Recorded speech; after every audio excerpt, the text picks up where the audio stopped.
All right, everybody, welcome back. This is the Wealth for the Culture podcast. Today, I do have the pleasure of having a very special guest out of New York. She's an app developer. Her name is Alquincia Selolwane, also known as AKAnundrum on social media. So if you could just do me a favor, for everybody listening, anybody that may not be too familiar with you, could you just give them a little bit about yourself and your background? Sure. Okay. Well, you mentioned me by name, Alquincia Selolwane, yes, and AKAnundrum, most known on Instagram, and I am a serial entrepreneur, um, app developer. I also now teach workshops specializing in customer service, primarily with a focus on regaining, retaining, and gaining customers through the lens of Blackness. Particularly internalized racism and a lot of the issues that we deal with, for us as Black entrepreneurs for our B2C relationships and a host of other things, but I think that kind of sums it up pretty nicely. Okay. Yeah, I was doing a little bit of research about you, and I did notice you had is a first generation app that you developed. And I guess I Yeah, just wanted to go into a little bit about that and how you even got into the realm of doing apps and, helping out different people and clients of that nature. sure. Oh, okay. So I know, I thought you were going to ask something else. Yes. Well, I personally got into apps because I had the concept for a business in 2004 is when I first thought of it. And in 2012, I decided to really take it seriously. And that business is called Fits by Design Custom Clothing House. And the concept of Fits is basically you dream it, we make it, you wear it. So it was going to be a brick and mortar building whereby you would come in and be paired with a fashion designer, have them measure you, draft out what it is that you wanted. You guys go over that. And so you could have whatever you wanted custom made or alterations, but really a focus on custom design. And then from that, you would be able to purchase the fabrics, the notions, the threads, and everything on the other side of the facility.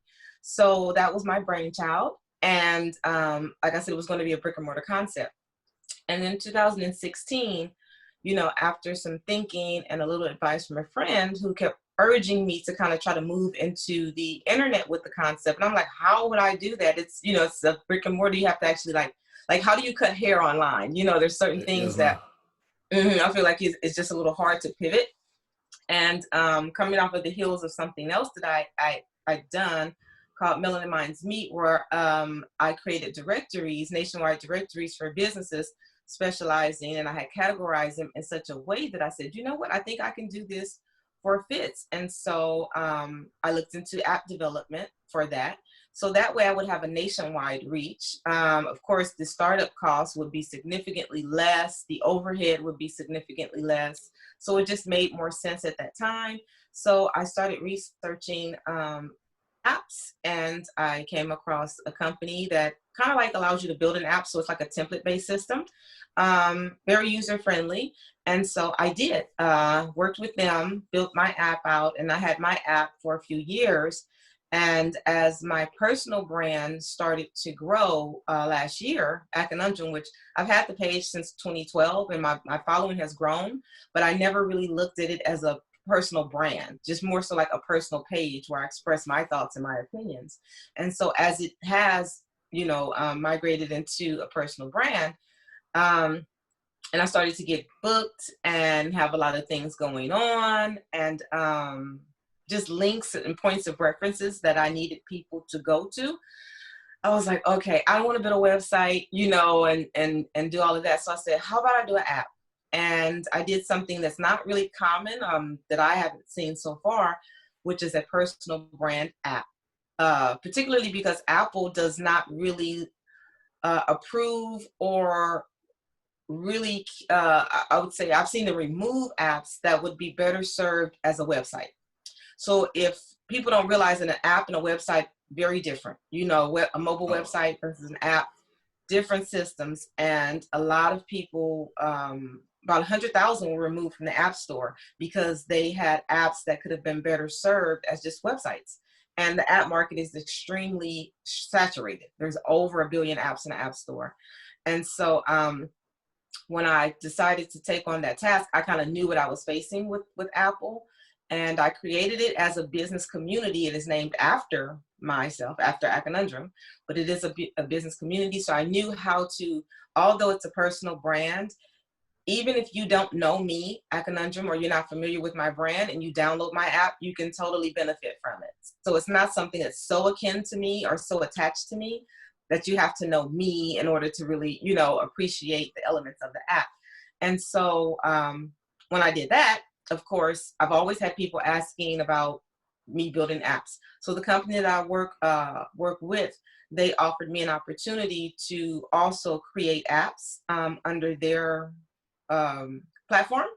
And so I created first generation apps. And where I think I differ is there's a lot of people and you could build your own apps and things of that nature. But what I do that's a little bit different is price point wise, I don't charge a monthly fee until your app is actually approved in the app store, which other companies do. As soon as you sign up with them, you're paying a monthly fee. That's one difference. The company that I utilize, when you submit your app to the app store, they actually charge you $900 to submit your app. And the app submission process is very hard. I'm up to 25 apps now. And to be honest with you, I've never personally successfully submitted my own app. So it becomes a little bit, So I've finally gotten good. Actually, the last 3 apps that I did, they were submitted without rejection. Any other time, every time they're submitted, there's a rejection, especially with Apple. Yeah, Google is not as stringent, but with Apple, they will reject you. It almost I just looked at it almost like an automatic process, to be honest with you. I would just tell my people, like, we're going to submit you, they're going to reject you, you know what I mean? And we're going to go back and forth. I've had one app where it took about, because the app is like basically 3 apps in one, it was like 18 rejections in that app. So it's not the easiest thing to be approved. Being in the app store is a privilege, it's not a right. And so they can reject you for whatever reasons. I have a client right now that has a perfect app, but Apple rejected her simply because they said, we already have too many of this particular type of apps. That's it. Like we're full. So it's not, a lot of people don't understand that part. It's not as easy. Marketing an app is also one of the things that people fail to underestimate. They look at the app situation like, oh, well, I can put it in everyone's hands. Everyone has a phone, so they're like, there's 300 million people with a phone, and they think it's that simple. Well, there's 1 billion apps in the app store over, and 90% of them have never been downloaded once. So that's 900,000 people who also had a great idea, and some of those people did a custom app, paid $10,000, $20,000, $30,000 for it, and they've not gotten any downloads. So the marketing aspect of the app also is a challenge. And so where I bring my expertise or my experience is that I've done both. When I did Fits, I didn't use the AKAnundrum brand to push it. So it was a small page, 600 and something followers. I'm just like everybody else, right? Scrappy. I go up to people and they're treating me like, oh, girl, go somewhere by, which was 600 followers. So it's not that easy to sell or to pitch yourself in that way. So I wind up putting marketing dollars behind that. And I know what that feels like. And then I've had my personal brand app, AKAnundrum, which I already had a built-in audience. And so I'm over 5,000 downloads and I haven't spent a dime. And that's not something small, because the average customer acquisition cost for a download for an app is anywhere between $3 and $7. So technically at this point, I should have spent anywhere from $15,000 to $21,000 marketing for the amount of installs and the traction that I have. Ooh. So that's the part that, so I don't take every client. Like I have a lot of people who will say, I went to you, I don't see a link. I don't see where do I sign up? Because you can't just sign up. I take cohorts and I take them in batches. So my first group was a group of 10. And then the next group was a group of 15. And so the next group will be a group of 25. And I built that up that way so that I could spend, I mentor them. We spend a lot of time. We have to do business strategy. And so I wanted to grow and develop and also make sure that I was able to accommodate and properly service my clients. And so one, I have to vet you. I want to make sure that you have a business that is going to succeed, or an audience, or the experience, or the know-how, so that you get a return on your investment. I don't want you to be one of those 900,000 people with no downloads. And so I vet people for readiness. I vet their business to see if this is even something that requires an app. I have clients that I'm the people perspectives that I've turned down and actually help them pivot and spend their money better served elsewhere, and said that you could have spent that money somewhere else to grow your business. So yeah, I don't just take it's a vetting process. Mm-hmm. And I have to make sure that we can work together, that we have a Oh, most vibe, definitely. that we can flow. Yeah. So that we'll definitely have some time together. So I have to make sure that works. And I'm invested in their business. I don't take on any app that I'm not excited about. So if I feel like if you're not in the room, I can pitch your app to someone as if it was my own business. Like, that's how excited I am about that business. Where I'm like, yo, this is so dope. So then he's going to do this right now, and he'll do this and he'll do that. So it's not that I'm trying to sell it to people, but I have to believe in it. And so there's also that factor. So I have some people where it's just the business that they're in. I'm just not excited about that business. So yeah. And so that's First Generation Apps. Oh, wow. So I know you mentioned a bunch about, the saturation and being able to get, approved. I guess more people, I would assume, will want to be on the Apple platform, I guess, per se, Yes. when it comes to apps. So I guess the real question I would ask is, because I have a lot of people reaching out now that I'm starting to get like a little bit of buzz going. And mainly a lot of them are like in the fashion world. They like maybe clothing brands, stuff of that nature as well. And I guess for me, I would be like, I should have an app, automatically. That's what I would assume. But is it, I guess, something that a person coming up would need to consider, and take into account before getting out? Because I know you did mention the expense part of it, and some people may just be getting off the ground. And do you think it's worth them even considering getting an app, or just kind of, building a following on, social media? What, I guess, do you think needs to be thought about prior to even going into that phase of, let me hit up AKAnundrum and say, can she help me with an app, and see if I'm even worthy of that? You know what I mean? Yeah. So there's kind of two spaces that people can go into. Primarily, when apps were first built, it's an application. And that's what it's short for. So it services, it has a purpose. It's a utilitarian item, or it's a game. It's something that you do. Typically, when you think of an app, you don't think of a person. You just think of the app. Like if I tell you Instagram right now, there's no person who comes to your mind, right? Not the people who built Instagram. There's no, there's no personal attachment. It's a tool. It has a function. And so when you're creating a tool, it's a little bit different. So there has to be a need. So like Uber, sometimes you can be ahead of the need, right? Before the demand is really there. But like entrepreneurs, you see a problem, and we have to be futurists. We tend to be there before a huge need is there. So you might be a little early to market on it, like Uber was. They were very early to market with their concept. There was a lot of people who didn't believe in Uber. I would have been one of the people. If they would have come and pitched to me, I wouldn't have given them a dime back in 2010, was saying, oh, strangers are going to get in strangers' cars. I would be like, there's taxis. Like, I don't know. What do you mean, right? So, but that's an application. So it has a function, right? With that, you may not necessarily need an audience. You may have to just have a marketing budget like out of this world. Okay, because you have to then, when you're first to market on something, you also have the task of educating the consumer, and that's very costly. It's an expensive thing to do if the consumer's not aware of this service, if it's new, because they have to understand it. And so, especially if it's something that's demonstrable, so then they have to see it or feel it or experience, just to even conceive of what this is. So that takes some time, which it did with Uber. They had to raise several rounds, millions and millions and millions and millions. So in that case, no, you probably wouldn't, you wouldn't really care about a built-in audience, definitely a test audience or sample audience and stuff like that. But if you have something like a game, it's the same thing, right? Like Flappy Bird, or something like, what's the other one with Candy Crush, where you have a game. I remember Candy Crush, their story was like, they have been doing a few different apps. Nothing really took off. Candy Crush, they did that one. They went away for like Christmas break or something. came back and it was just like crazy. You know, just people picked it up and it just went.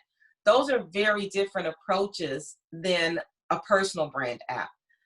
A personal brand app, you need to have some sort of a following, because what's the whole point of a personal brand app if no one knows who you are, right? It's like asking for Instagram to verify you before you even have a following of any sort or anything. It's like, who are you? And so for me, I've been on Instagram since 2012, and I'm up to 156,000 followers. I have brand equity. So I have people who know me, they're familiar with me. For the last year plus, I've actually did a hyper focus on my page where I've always educated, I've always given you my opinion, I've always told you the truth, I've always proven that I was a trusted resource. So that much people know. They know if she said it, it's facts. You know, she looks it up, she knows her stuff, she cites her sources. So I've never had an issue with that. So when I decided to just hyper focus on business and lend value and teach, then it becomes really easy for a person to buy into my brand, that they're already there. So it's easier for them, especially if they're incentivized. So for me, I've done free business consultations in DM. And as I urge people we need to own our own platforms. We need to kind of like definitely get a little bit more involved in the data aspect of our followers, right? Owning that. So I tell people all the time, content is king, data is the Pope, Facebook is the Vatican. All right. Right now, data is damn near data is almost selling more than oil, right? I believe they probably are. It's more than oil. So at this point, I also teach that we go from platform to platform to platform. I've been on social media since '99. So I've been on when there were Black voices, before there was even MySpace and all of that. And I've seen them come and go and grow and die.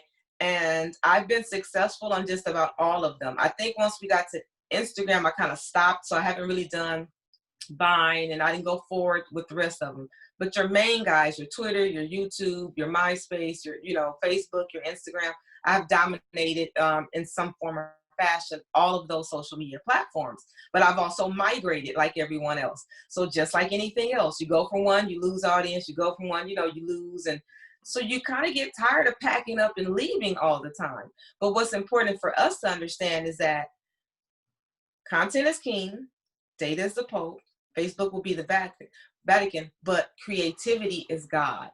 Okay? So at the end of the day, that's crazy. Oh, that's dope. Sorry. Yeah.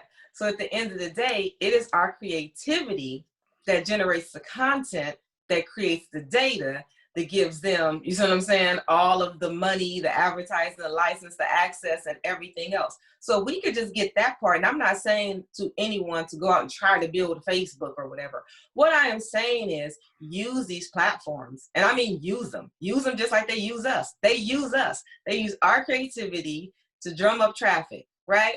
So I'm going to use them too. So I'm going to use their large reach to drum up and direct traffic to my page, okay, to my platform now. And so one of the things that I do, when I said earlier that you have to incentivize them, is I used to do the free consultations and DMs. But once I built my platform, I said, hey, I still do consultations, but you have to book me through my app. Okay.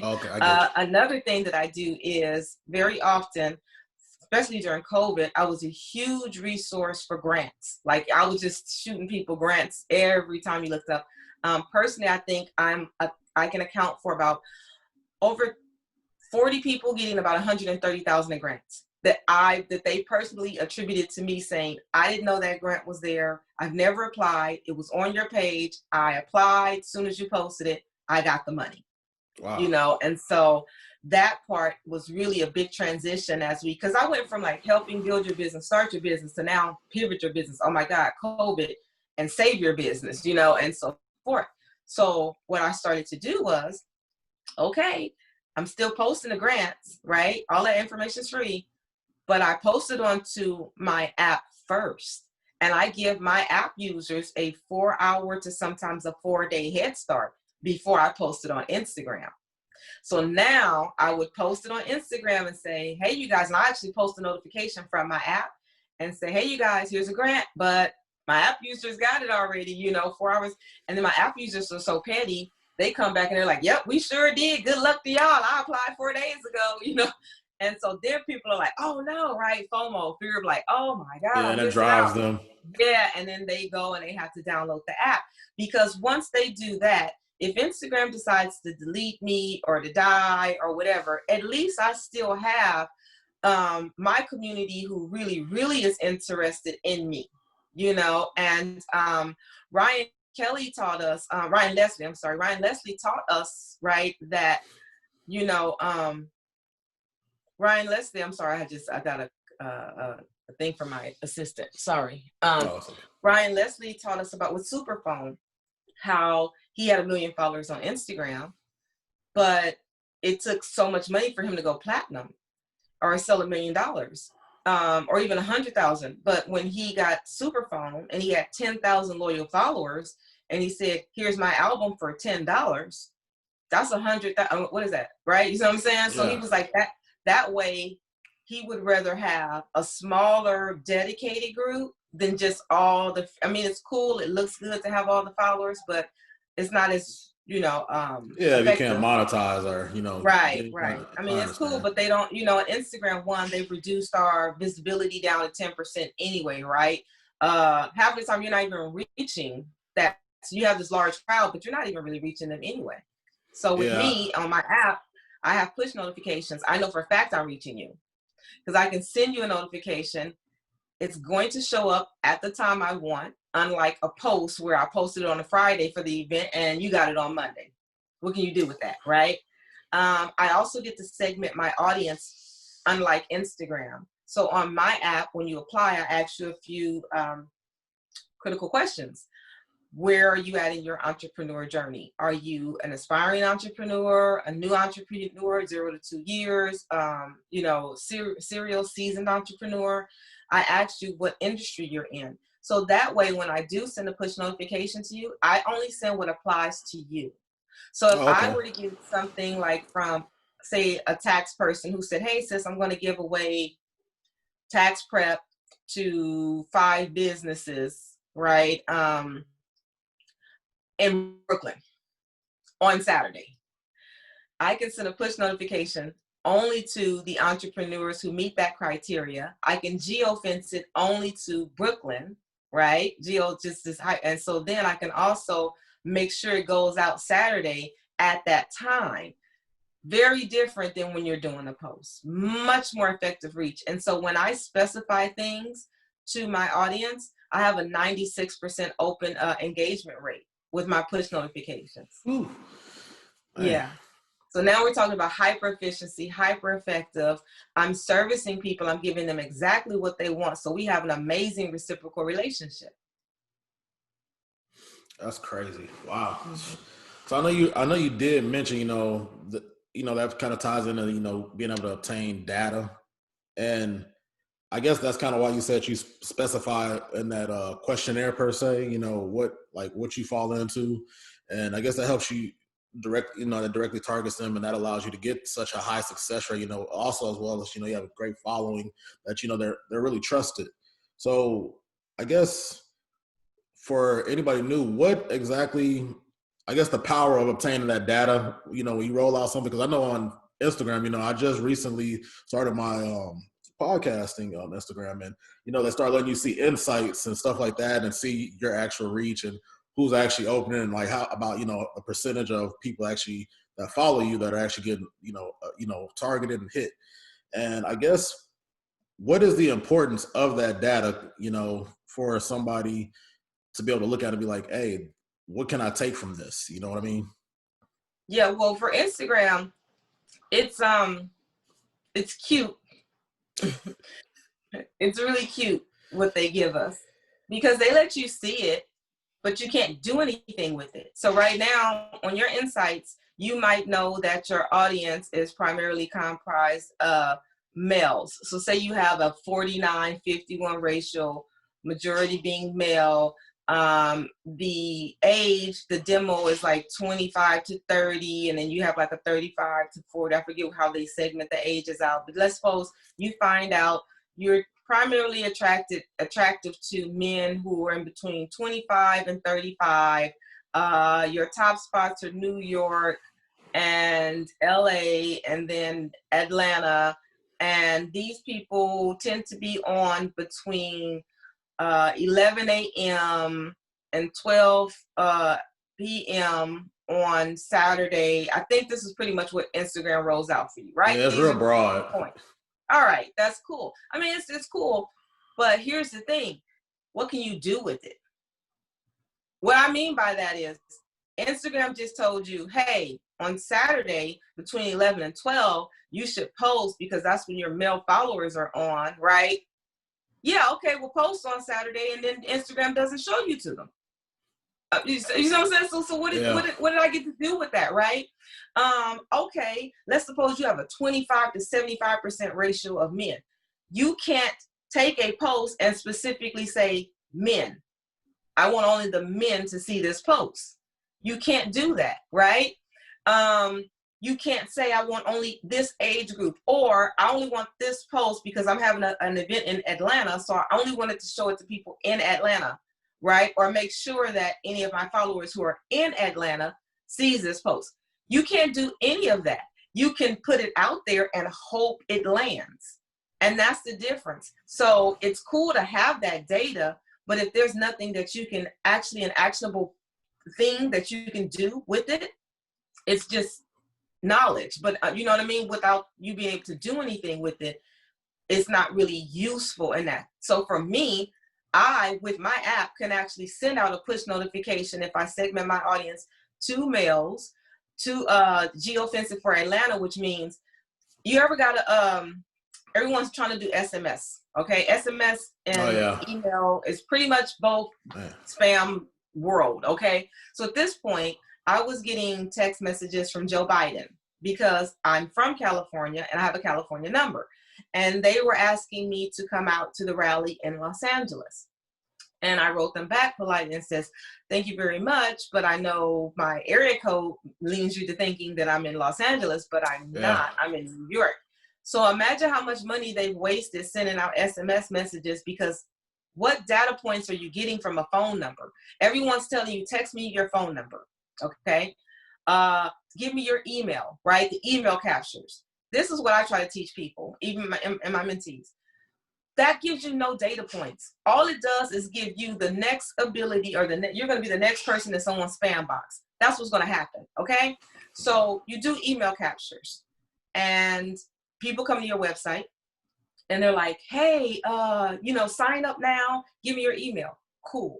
And I always use this example. If my email was sexy mama red 21, that does not mean I'm sexy, a mama, or I'm 21. You know nothing about me from that email.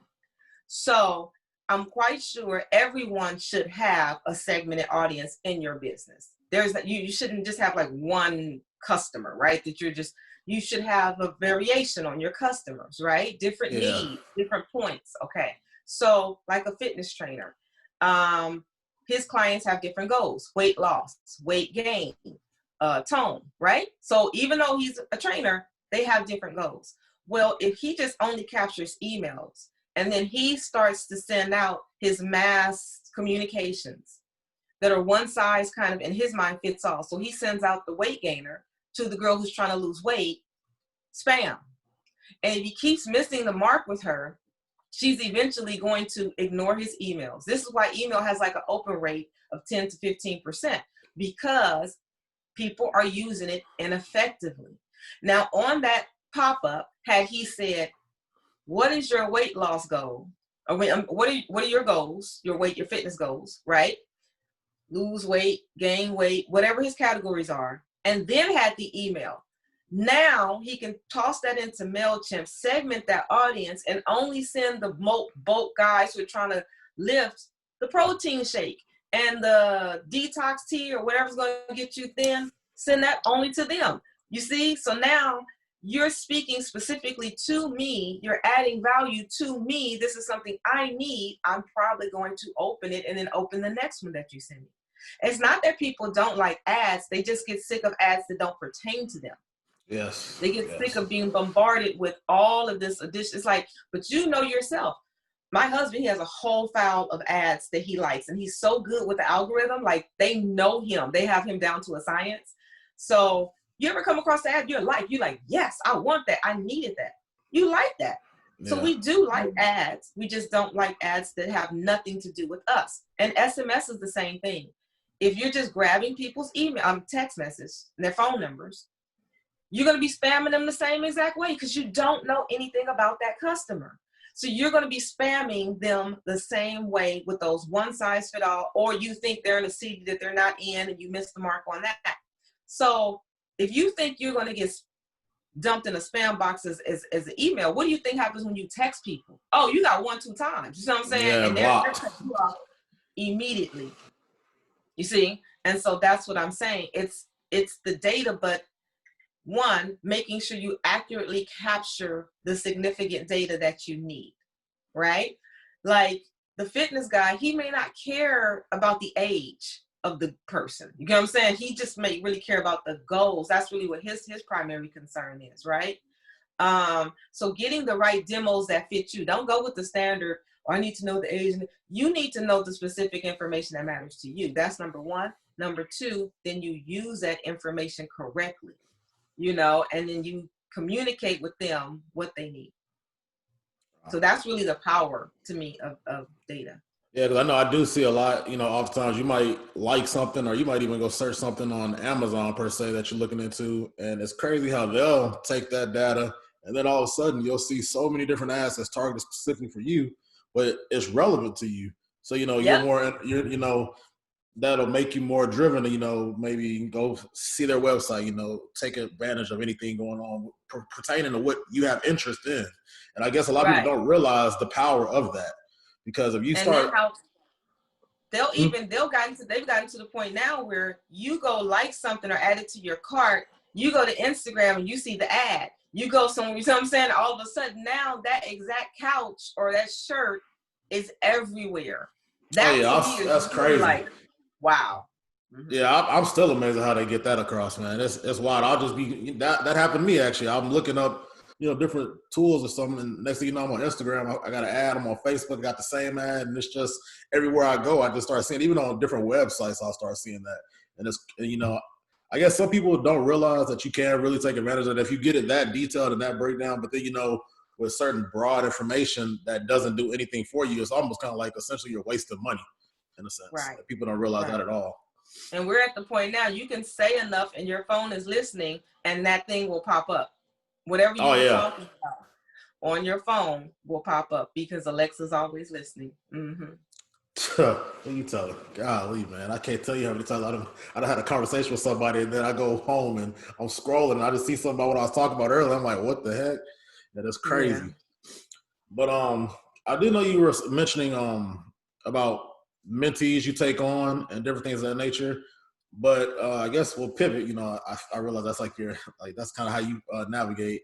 What are your thoughts on mentorship per se, and how important do you think it is? Because I mean, you did mention earlier you don't take on everybody. So I guess what is your thoughts on mentorship and how does somebody go about finding a mentor?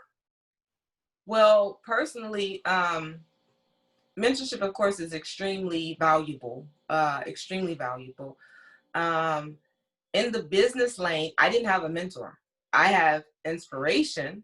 I have people that, like my best friend, she's an entrepreneur. I managed a franchise that she owned, and I learned a lot just there.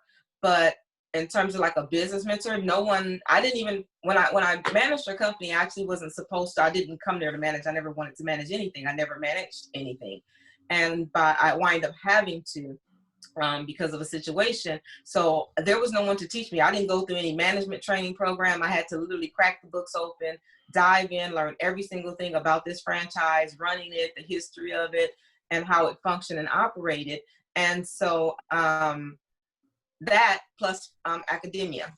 I'm a social major, love for sight. That gives me a lot of insight into the psychology of the customer. It gives me a lot of understanding on statistics and data analysis and things like that, numbers, you know, and forecasting. So all of those things combined lend to my business acumen, but I didn't have a business mentor. I'm one of the people who I'll watch things like The Men Who Built America, and that deep dives into the story of Vanderbilt from the railroads, Ford for oil, Carnegie for steel, JP Morgan Chase for banking, Ford for the cars, you know, and automation, Tesla, Edison, and, you know, Westinghouse. And so all of these men, and you get to see these backstories.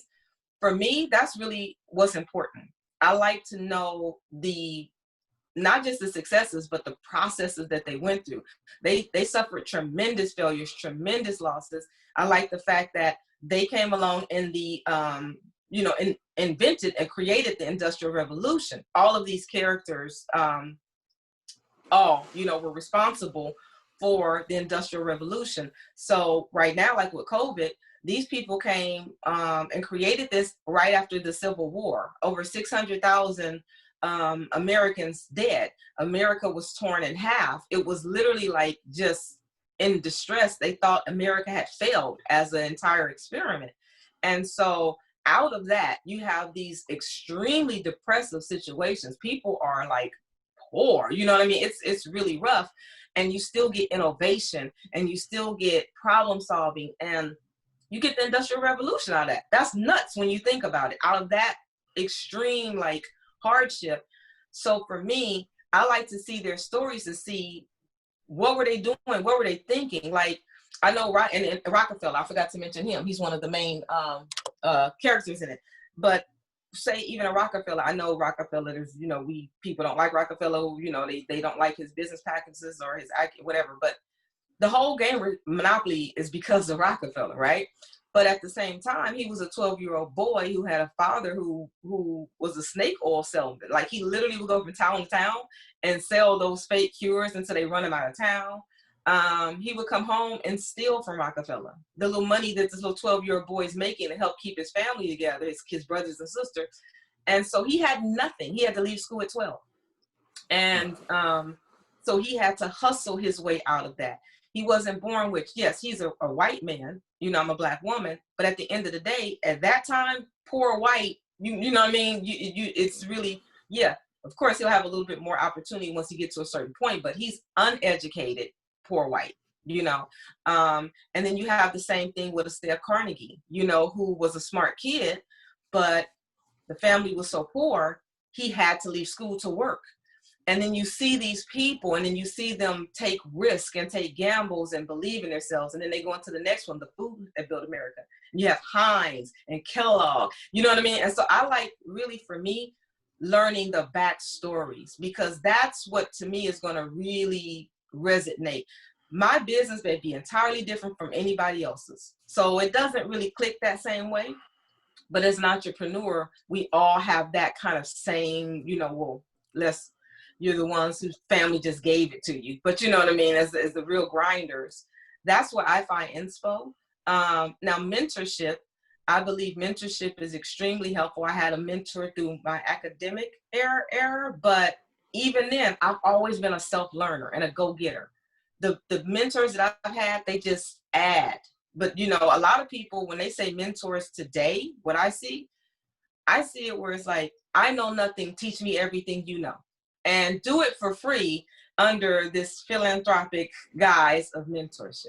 Yeah, not offering you know, and not offering no kind of value, I guess, per se, to anything you have going on, which will make it, you know, lessen the burden on you. And in return, you know, this is what you can obtain, like some knowledge, you know. Yeah, because mentorship back in the day was commonly like apprenticeship too, where you were under someone's tutelage. You learned hands-on in that environment. They guide you, they teach you, and that was a real relationship. That was a bond that, you know, often turned into a friendship and like a family relationship. So that's why I also don't understand this whole concept of paid mentorship. That's just weird as heck to me. I'm like, paid mentorship? Like, what is that even like? That's like buying a bride to me. Like, what is that? Because that's just a different, to me, supposed to be a different organic relationship. And so I see people asking me, can I pay you for mentorship? I'm like, that's consultation. I think because mentorship is like, you call me, what's going on? Consultation is like, okay, I'll talk to you between this time and this time, and that's it. So I personally am not looking to take on mentees because one, it is a lot of time, right? It's a lot. Having a business and another business and a venture, that already requires a lot of your time. I would recommend to anyone who's looking for a mentor. You're going to learn more if you say, can I be an assistant of yours? Can I assist you? You will learn so much more because now you're doing a duplicity of time. Instead of me stopping to teach you and explain all these things to you, you're right there with me. So I'm teaching you as you're going. You're learning hands-on. I think that's the best way. If you can provide any sort of service to that person, now they don't have to split their time and you're adding something to them. That's one. And you get to see things in real time. So like even for my assistant that I have right now, she's amazing. And she learns a lot because she's in the planning stages of the things that I'm doing, right? She's in the operational parts of the things that I'm doing, the problem solving. I just booked tickets for the largest subscription-based box conference. They're going to have it online this year. And I got the VIP tickets because it's like a 3-day conference. So it's November 11th through the 13th. And I want to be able to see the information afterwards. I want access. She gets a ticket too. You understand what I'm saying? Because as I'm building this industry and this, what I'm doing, I don't have time to learn that and then go back and regurgitate it to her. I'd rather her be right there, getting the same information, getting the same knowledge. So she's coming up even in that. Now, mind you, I pay her for services, but a lot of people, because they're like, well, I don't want to be doing internship or, things like that. That's where you get all of the, like, when you're an intern, you get to be in buildings you never could walk into right now. You get to be in conversations you never would hear. You get to be in spaces that you're not even welcome in right now. So you get in there and you get to let people get to know people, get to see connections and how things work. That's way more valuable than money because that knowledge, you can exponentially grow your money, So I would say be of use to a person in terms of internship, of assistant or something, and learn that way. Now for my app, I do mentor people because the app requires me to mentor you through that. And so that's another reason why I have a lot of people who they're like, can you mentor me? Can you mentor? I'm like, I'm already spread. Yeah, spread really real thin. Yeah. And my time is just like everyone else's time. It's valuable. So I try to make the most out of it. Now I do one-off consultations with people all the time in DMs. They'll ask me questions about their business, a strategy or something. I'm like, boom, I'll shoot that with you. Sometimes they come back, they check in, like, oh, okay, I did. You know what I mean? Just some little one-off like that. Oh yeah, and I know you definitely respond to everybody. Yeah, I don't really consider that mentorship. I think more that's like just like a little consultation, just a little strategy session. Yeah, I know you were mentioning, everybody doing the paid mentorships or whatever. And I guess, is that why you decided, because when I look at your Instagram page, I just see a wealth of knowledge spread across so many different things, which is quite impressive. But is that why you just choose to give out all the free game you give out instead of, I mean, yes, you do profit, but that's on the back end, after you provide thousands and hundreds of thousands and millions of dollars worth of game on there free. And a lot of people, get real skeptical of that. It's, I guess, a shock to them. But is that why you do that? Is because you just don't believe in paying for any type of knowledge? No, I believe in paying for knowledge. I paid, I believe in paying for knowledge. Like, luckily with my scholarships, but I paid UCLA for knowledge. I paid UCR for knowledge. You see what I'm saying? I've been broke, so of course I'm gonna be resourceful. So if I can do an iTunes University course for free, I'm gonna tell you about that hookup. You know what I mean? But what I don't like is I don't like paying for knowledge that doesn't really have any meat on the bones. I see people coming straight out of marketing school talking about, I'm a marketing, let me help you market your stuff. And it's like, sweetie, what have you done? And so I see a lot of people coming up on that. That's what I do. The gurus. Yeah, I see all of these, all of a sudden, these new gurus, and they're going to teach you how to drop ship overnight, and they're going to teach you this and teach you that. So, I mean, I don't knock nobody's hustle. You'll never see me like publicly explain or compose. I don't do that. When I see something that I don't like, I just go fix it on my own. I become that thing. So for me, I'm saying I see all of this wave. We just got over the whole little Black Lives Matter wave. So many people were emotionally exploited out of that. And now we're entering back into it again. But then we get into this entrepreneur wave. Most of us, a lot of us, are first generation entrepreneurs. So we're already behind the curve. So my thing is, the only way, when I thought about the plight of Black America, what I thought about a lot, and we say, well, we need money. And I'm like, there's a lot of us that have money. They leave the hood and they, you know, some of them that have money, they're the most detrimental to our community, to be honest. We don't have education. A lot of us do. They leave, they don't return. What we don't have really is community. And that starts at the core with the family. So it's much easier to kill, for a young Black man to kill somebody else's and take somebody else's father. If he doesn't have a father, he doesn't understand the value of father.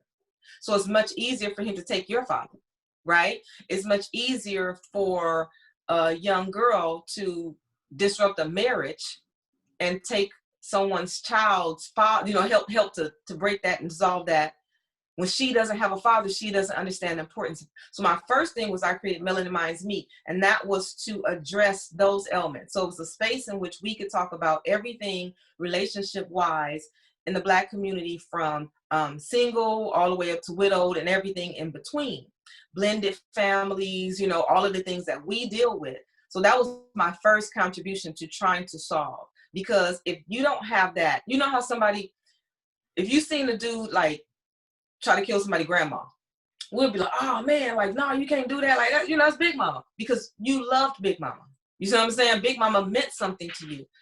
But if your dad, you hate him, you like, you don't, it doesn't connect the same way, you know? And so that was my first attempt to help alleviate something. My second thought process was, we need autonomy. We need financial autonomy.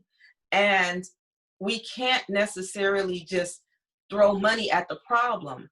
You have to throw information. You know, we always talk about group economics, but I'm thinking about group education, group intelligence. If we were to spread more of this information, everyone could kind of do for self. So instead of just teaching a man to fish, I'm trying to teach him how to have a fish shack. I'm trying to teach him how to sell some fishing poles, some bait, some tackle. You see what I'm saying? Because not that we you know, sell some fish plates. You know what I mean? After you got the fish. And so that is what I do. So I just said, okay, if I spread this knowledge, it's going to land. It's going to land, right? It's going to land. It's going to stick. Someone's going to use it. And they do. They use it tremendously. Like, I get feedback in real life, real time, every day about someone who's utilized something I said, it made money or saved money, or, you know, sis, I got my LLC today. You know what I mean? I got this, I got that. So that's why, yeah. And when you do that, I just feel like I said, one of my favorite quotes is, our ancestors planted the seeds for trees they would never enjoy the shade of, right? They sacrificed heavily, having no idea if their sacrifices were going to be in vain. Think about the America that they were in. How would they even think, if I make these sacrifices, that my children's children, you know, will be better off, I hope. So it's time for us. We're enjoying the shade. So when you see the First Generation app logo, that's why it's the tree with the child on the swing, because that's us enjoying that shade that they planted those seeds from, right? Man, and we're enjoying it now. And so now it's time for us to also plant our seeds. Yeah, and so it just feels right. Mm-hmm. Man, that's crazy. Super deep. But I do want to say I appreciate everything that you're doing for me as well, because you don't know me from anything. And I just want to say, you know, you live it, you know, and that's big in this community. A lot of people, they talk it, but, you know, when it comes down to actually doing it, it's nothing. So I just want to, you know, on behalf of everybody, you know, and anybody out there, I just want to thank you personally for just giving out that free knowledge, because there's a lot of people out here that can't go and, you know, pay for courses or buy the paid mentorships just to learn that beginner knowledge. And that's big. You know, it's big, especially in the Black community, because we don't have too many people out here that's even trying to, you know, Right. spread that knowledge back. You know, they get it and they just hold on to it and thinking, you know, that if the next person get it, that's their competitor, instead of being like, we could all collaborate together and just grow the community. And we could, I mean, it's enough out here for everybody, and nobody realizes that, I think. And I am seeing a shift in that too. I'm seeing more and more people who are giving, you know what I mean, and are doing. I'm seeing more, because there's like, you know, people are tagging me all the time, like tag your favorite pages that give game, you know what I mean? And then you're like, okay, so I'm not the only one out here, all right. And then next thing you know, you're becoming aware of like a large umbrella of us that are, you know, giving. Yeah, people definitely sell, like eventually, because I can't just give it and just be broke, you know? So you do have to, but I think that overall, like I posted today, and it was something that the six-figure chick had, it was a quote from her, you know, rest in peace to her. She was also an instrumental person, you know, who was big on teaching. And she said, if you're worried about giving away your free content, you're worried you're going to give it all away, you don't have enough depth of content. You know what I mean? So it's like, you really, and the things that I charge for. So when I have my workshops now that I've started that I charge for.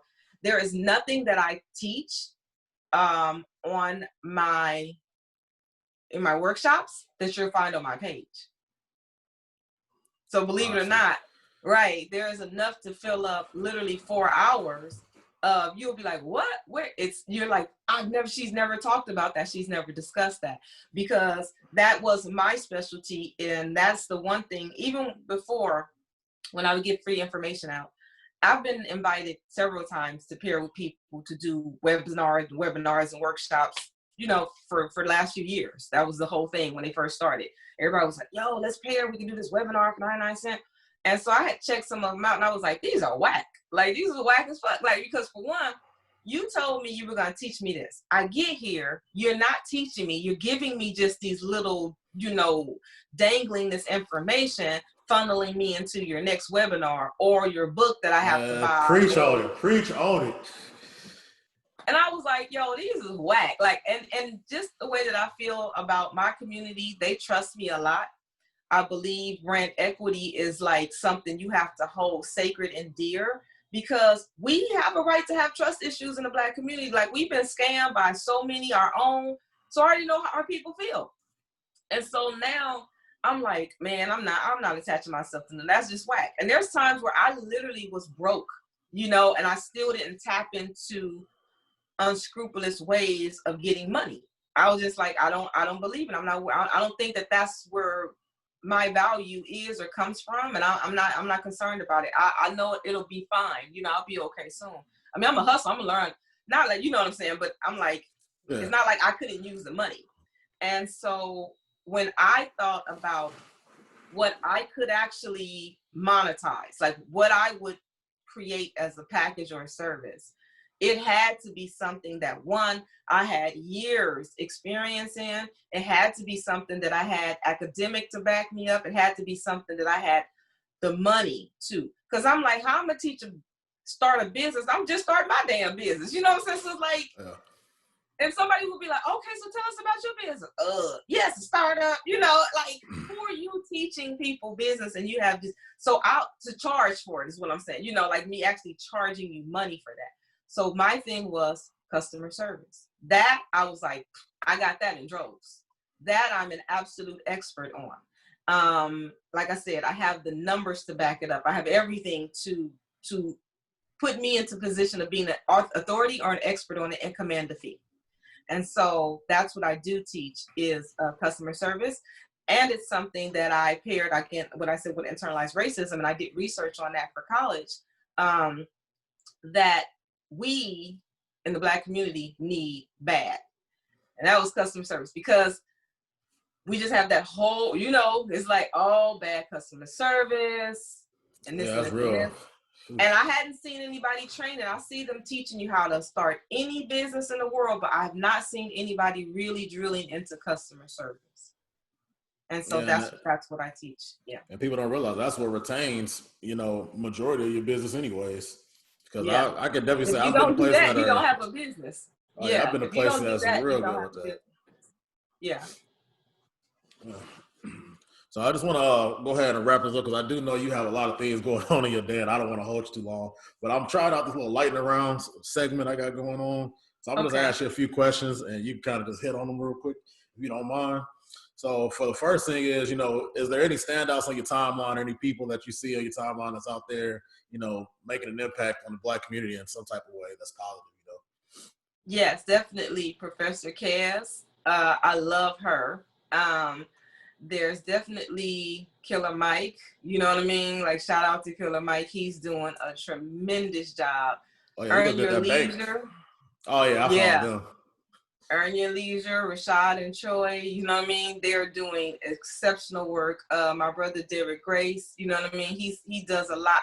And one of the things that I like too that Derek Grace does is that he helps introduce you to so many other people in the community through his platform, regardless of how you feel about his methods. But there's so many people that you would not have seen, had he not highlighted on his platform, as well as Earn Your Leisure. And they introduce us to so many people in the community in that regard. So those are definitely Queen Balaji. I built an app for her. She has Goddess Talk app. It's an entire hub for Black businesses, everything that you need to know and you need to do, from posting your business listing to a job listing to, whatever it is that you need there, a sacred space in which you can talk and conversate. You don't have to worry about shadow banning, hashtagging, and all of that kind of stuff. She's doing an amazing job as well. Yeah, so those are just the first few. Is that Professor Kaz? Is that Kezia? Yeah, Kezia? Keezy. Yeah. Oh, okay. Uh-huh. Yeah, okay. Yeah, I definitely. I like what she's doing out there, man. Yeah, she's amazing. Also, some next question real quick. What failure taught you the most? Because oftentimes people talk about, they see that final product and they think, overnight success, but they don't realize all those years, you say you've been doing this since what, 96? You said you got napping, 97? Or No, I'm saying no. I've been on social media. My app, I built it in 2016. The business, I started really aggressively pursuing it in 2013, but I had to come up with the concept in 2004. See, and exactly. And what would you say, like, I guess, what failure taught you the most in this game, and how did that help you? I would say what failures have taught like exactly the most. I would say, I'm trying to think of like one particular failure. It's really more so like the setbacks. So we have these expectations and then life has reality, right? And so then next thing you know, you have these setbacks and these setbacks and these setbacks. And what I've learned is that those were actually instrumental and needed, because a lot of times we're like, I'm ready to go, I'm ready to do this. And then you'll look back and you say, thank God that thing was halted or stopped at that point, because that is not where I was supposed to be. That's not the space that I was supposed to be in at that particular time, when you look back. So because there's a lot, failures, I haven't really, I won't say I haven't failed, because I get up. So I don't know, you know what I mean? Like everything that I've ever been confronted with, I go back, I get back up from that thing, whatever that thing is, and I'm going to continue to grow. But I learned so many lessons and take so many teachable moments out of my pain in real time that it's really hard for me to ever feel like I'm failing. Like I almost just had a 10K setback, right, for my event on shipping. That the shipping was supposed to be 9,000 and it was about to cost me 10 stacks. Okay. And in real time, I had 15 minutes to decide, are you going to put up this 9,900 or what? And I was like, I'm going to put it up. Now, some people will be like, oh man, that was a failure. Now the company they had some issues, so they couldn't get the stuff out and all of this. We can go back and forth on the logistics of why it happened. But when I had it in the moment, I said to myself, somebody else has this problem and they don't have the $10,000 to get out of it. See, so I never really look at every time I'm presented with something, I see the other side of it, like almost immediately. So for me, I said, I thank God that I have it, because everyone has problems, but not everyone has the resources. Not everyone has the whatever's required or the people to get them out of that problem. I had the money on standby. It was like, okay, we'll spend it. Now I wind up not having to because they came back and they still couldn't do it. So from that lesson, I actually said, dang, my ego was gonna let me spend the 10 stacks instead of going to the customers. See, like, so I'm even, see how I can even pivot that. And I came back and I went to the customers and told them, like, yo, it was a setback. I don't want to come back and disappoint y'all. I was actually gonna spend 10,000, you know what I mean, to save face versus coming forth, when I realized this was actually the best thing I could have did for you, was to have an issue come out and show you how you come and fix that with your customers versus just throwing money at the problem. So that's what I'm saying. See, even for me, it's always working out in my mind that, as when you ask, I'm like somebody could have said, dang, that was a failure. Like, I don't see it that way. Well, that's even a testament to, because that just goes and it's a testament to your character. And people don't realize, a lot of people let a failure, what we would deem a setback, anything that would hinder you, a lot of people just quit from that. And so that alone is just a big thing, just getting back up. You fail 9 times, you got to get back up 10, and just keep pushing. Yeah. And a lot of people don't realize that. So you say you have a set up, but that's probably the biggest lesson anybody can learn, to me, honestly. Right. And then I got all of that lesson, and I still didn't have to pay the 10, but I grew, you know what I'm saying? Just in that little bit of got it, Mm-hmm. So I get it in real time. So next question, I got 2 more. What do you think, because I made this podcast for the Black community, and I just want to know, what do you think the Black community needs to improve on? I know you did hit on some stuff earlier, but what do you, if you just had to pick one thing, what do you think they could improve on? Self-confidence. I think that a lot of our ills and our woes come from our lack of confidence. And we all have heard the phrase, the lady doth protest much. If you hear somebody keep telling you, oh, I'm a man, you like, okay, bro, who you trying to convince, me or you? And if you look at a lot of the monikers that we say as Black people, I'm Black and I'm proud, I'm Black and I'm proud, I'm Black and I'm proud. Okay, fam, who you trying to convince, me or you? You see what I'm saying? Black is beautiful, Black. So it's really telling, because we do still have a collective insecurity that has been pummeled into us for over 400 years on macro and micro psychological assaults. I get where it comes from. But I think if we actually saw our worth before they put a price tag on us, we would really understand our value, because that's why they're able to take our creativity. I can't think of the guy. I wish I could think of him. He sells the shirt, but he had a quote that says, a ghetto is just creativity that hasn't been stolen yet. Right? Yeah. Ghetto is just creativity that hasn't been stolen yet. And we will let them make us feel ghetto and, not up to par, up to standard. Then they turn right around, steal our stuff, monetize it. Right. But if we just owned our swag, I'm not looking for your approval or your validation, and just went with it, because it was fly when you had it. Those bamboo earrings will fly when you wore them, sis. Not just because it's haute couture or edgy because she wants to wear them, or the boxer braids or the nails and all of this stuff, right? But if we had more of that communal confidence, I would say that we would go a lot further with everything. Oh, yeah. And the last question would be, what's one piece of advice you would give to an upcoming entrepreneur, an aspiring entrepreneur that's just getting started? Be patient with yourself. Be gentle with yourself. Don't look over at other people's success. I would say, if you can't find a business mentor, get a business buddy. Okay? On my app, I have a matchup for business buddies.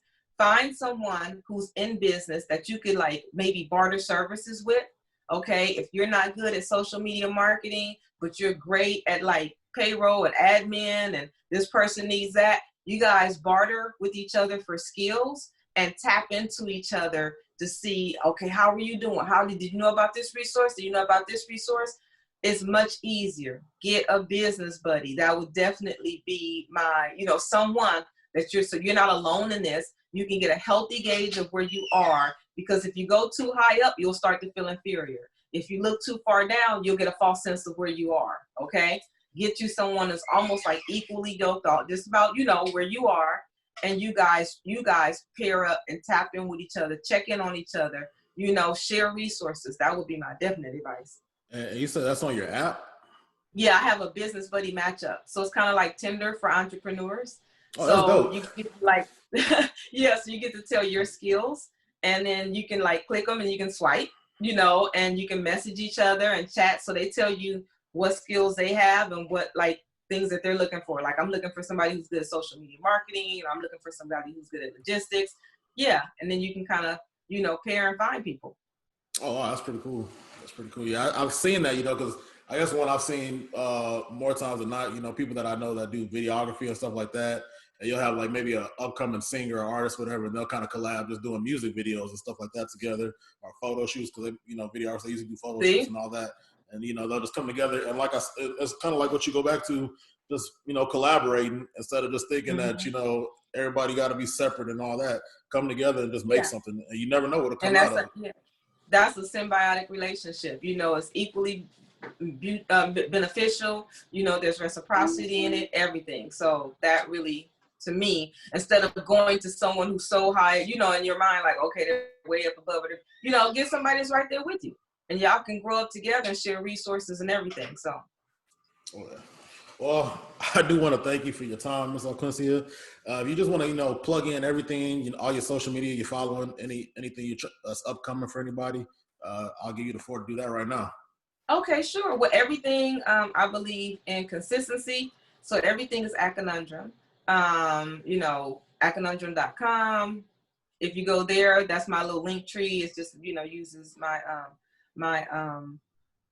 URL, my custom URL, but it's AKAnundrum. And then you'll find everything, anything that I'm doing or have running right there. If it's a special, an event, you know, anything I'm currently talking about is definitely going to be on the top of that link tree. And my app is AKAnundrum, you know, in the App Store, and Apple and Android, same thing, same name, AKAnundrum. So I'm pretty consistent across the board. Instagram, AKAnundrum, you know, so those would really be the main hubs that you can find me, or find what I'm doing or what I'm offering or what I have going on. Okay, thank you for your time, man. I appreciate it. Yeah, you're very welcome. Thank you so much. Honored to be your first guest. Oh, I'm honored.